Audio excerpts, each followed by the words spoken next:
Hello everyone, Kushank Rustagi from Eco Visionaire.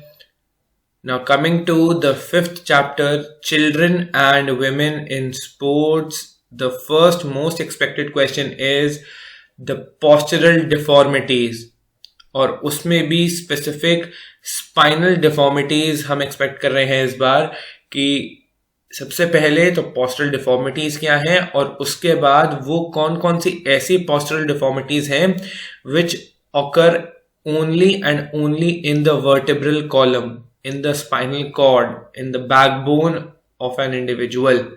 तो इस चीज का खास ध्यान रखें, क्वेश्चन को पढ़ें कि क्या पूछा गया है, पोस्टरल डिफॉर्मिटीज पूछा गया है या स्पाइनल डिफॉर्मिटीज पूछा गया है, and based on what exactly is been asked हमने अपना आंसर लिखना है। The next over here is exercise guidelines कि कौन कौन से एज ग्रुप में एक इंडिविजुअल को, एक बच्चे को या एक एडल्ट को क्या क्या एक्सरसाइज करनी चाहिए, what sort of activities a particular individual is suppose to do depending on what exactly is his और her as.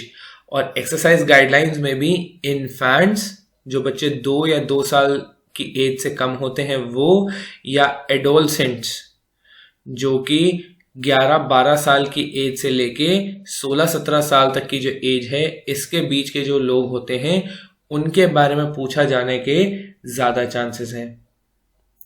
Next is types of development. 2 type की हमारी डेवलपमेंट है, fine motor development, gross motor development, तो इसके बारे में भी पूछा जा सकता है, तो प्लीज इस टॉपिक को भी प्रिपेयर करके जाएं।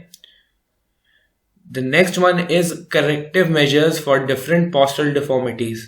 Postural deformity हो गई, किस वजह से हुई ये तो पहले वाले क्वेश्चन में पूछा जा सकता है, बट अब अगर किसी को स्पाइनल पोस्टरल डिफॉर्मिटी है, फॉर एग्जांपल काइफोसिस है, तो ऐसी कौन कौन सी एक्सरसाइजेज हैं, कौन कौन सी ऐसी एक्टिविटीज हैं which help a particular person in removing kyphosis from his body. या स्कोलियोसिस है तो कौन कौन सी एक्टिविटीज ऐसी हैं जिसकी वजह से स्कोलियोसिस जो है वो उनकी बॉडी से चला जाए, लॉर्डोसिस जो है उनकी बॉडी से चला जाए। तो ये एक तरीके की रेमेडीज जो हैं वो हमने इस पर्टिकुलर टॉपिक में याद करनी है। And coming to the last question, that is factors affecting motor development. एक इंडिविजुअल फिजिकल एक्टिविटीज में इंडल्ज हो नहीं हो, मोटर डेवलपमेंट जो है वो कॉन्टिन्यूसली उसका चलता रहेगा, बट वो ऐसी कौन कौन सी चीजें हैं which affect motor development directly, जिनका मोटर डेवलपमेंट पर एक बहुत बड़ा इम्पैक्ट रहता है। तो इस पर्टिकुलर चैप्टर को स्पेशली ये जो हमारे 5 टॉपिक्स हैं इनको हमने अच्छे से प्रिपेयर करके जाना है।